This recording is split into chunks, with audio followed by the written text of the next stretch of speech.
কি সাগর কি রান্না হচ্ছে? পাঙ্গাস মাছের ঝোল নাকি? পাঙ্গাস মাছ আর হচ্ছে এই কি বড় ভাই কি পাঙ্গাস মাছ আর কি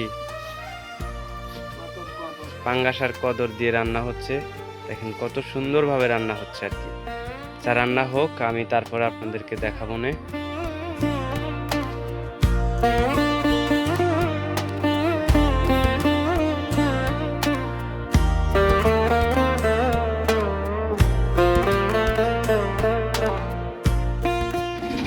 ভাই চরার ভিতরে কি করলেন? এই এলা খেয়ার চালালাম তো পালা দিলাম। ভাই আপনি থাকেন কই? আমি থাকি পয়লা হোস্টেলে গ্রামে। গ্রামীণ আমি নাকি শুনলাম যে ঢাকা বাইলে থাকেন। হ্যাঁ আগে আসলে তো নাই আর। এখন ঢাকা বাইলে থাকেন না। না কতটুকু পালা ভেঙে দিছেন খেরের? এই পালা ভাঙে নেই, খেয়ার গোছালাম তো। পালা দিবেন না? দেবো বাড়ি দেবো। বাড়িতে এখন বাড়িতে যাবেন? হ্যাঁ ও কাজ শেষ? আছে যে আটাল্লা আছে তো একটু দৌড়ায়। আজকের বার এই পর্যন্ত। হ্যাঁ।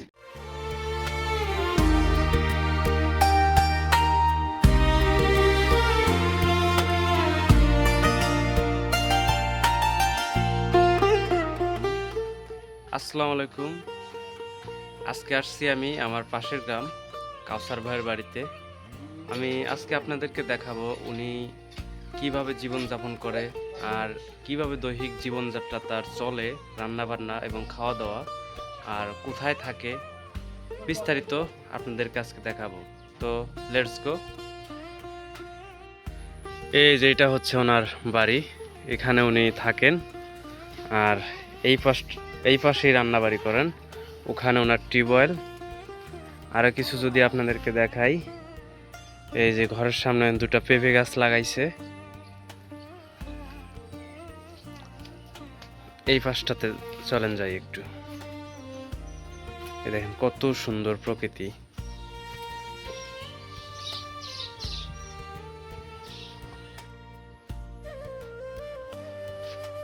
তো এটা হচ্ছে ওনার ঘরের ভিতর থেকে আমি যদি আপনাদেরকে একটু দেখাই, এই সুন্দর গ্রামটা ওনার গ্রাম, আর ওইটা পাশের গ্রাম।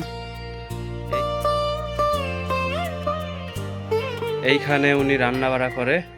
দেখেন কত সুন্দর একটা ভিউ আর কত সুন্দর গ্রাম, কত সুন্দর পরিবেশ। তো একটু ঘরের ভিতরে দেখাই। এইখানে উনি ঘুমান, শুয়ে থাকেন। আর ওনার যে রান্না বান্নার এই যে আপনারা দেখুন, এইখানে সব কিছু রাখে উনি। আর এই পাশটাতে খড়কুটো রাখছেন উনি, যাতে বৃষ্টি আসলে, বর্ষা আসলে যেগুলা রান্না বান্নার কাজে লাগবে, খড়ি। এই পাশটাতে দেখুন বৃষ্টির কারণে, বৃষ্টির ভিতরে এগুলা খাওয়ার জন্য শুকনা খাবার রাখছে আর কি। তো চলুন